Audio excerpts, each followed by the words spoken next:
viol et menaces de mort.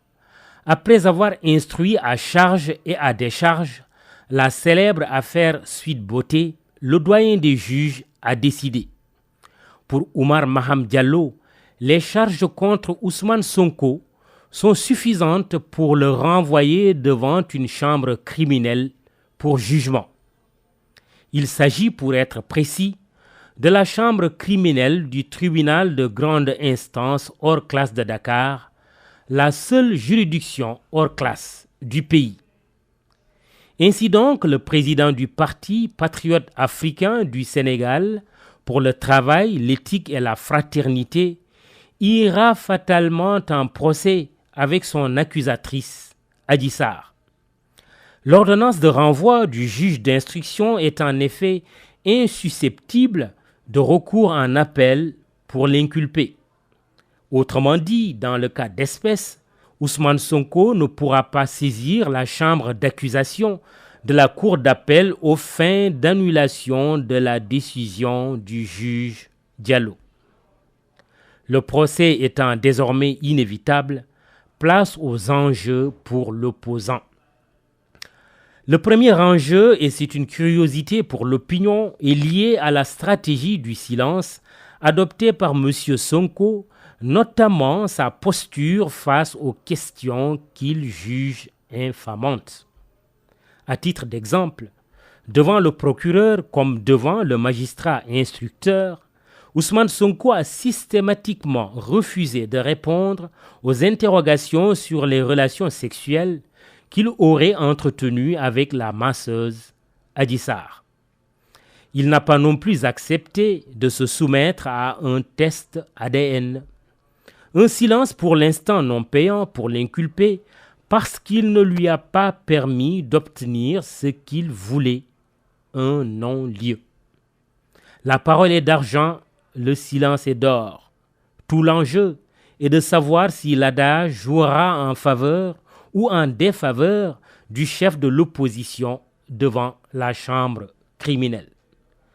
Un autre enjeu, et non des moindres, c'est l'ampleur de la publicité qui sera faite autour du procès.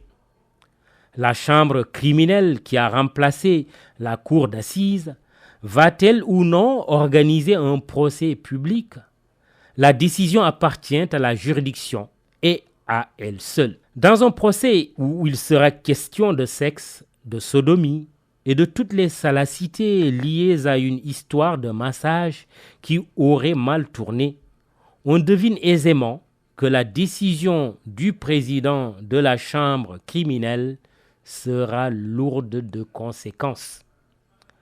Dans le scénario d'un procès public, si la jeune masseuse de Sweet Beauté a tout à gagner, l'accusé Ousmane Sonko a en revanche tout à perdre. Son image, sa crédibilité et son crédit pèseront lourd sur la balance de la justice. D'où l'enjeu de la candidature déjà déclarée du leader de PASTEF à l'élection présidentielle de 2024.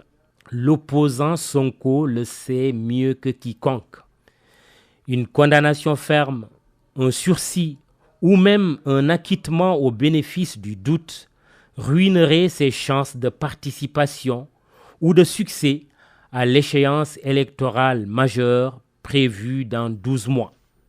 À l'inverse, un acquittement pur et simple lui ouvrirait grand les portes du palais présidentiel. Entre la prison et le palais, on le sait, il n'y a qu'un pas. Scénario surréaliste en direction de la prochaine présidentielle au Sénégal. Incertitude sur le sort judiciaire d'Ousmane Sonko. Incertitude sur les inéligibilités de Khalifa Sall et Karim Wade. Incertitude sur la candidature ou non du président sortant Macky Sall lui-même. En un mot, incertitude sur tous, incertitude sur tout. Le Sénégal, pour conclure, donne l'image d'un pays qui a réinventé la démocratie en une transformation nauséabonde, la démocratie des boules puantes. Un grand homme d'État du siècle dernier avait prévenu: ceux qui lancent les boules puantes finissent par se sentir plus mauvais que ceux qui les reçoivent.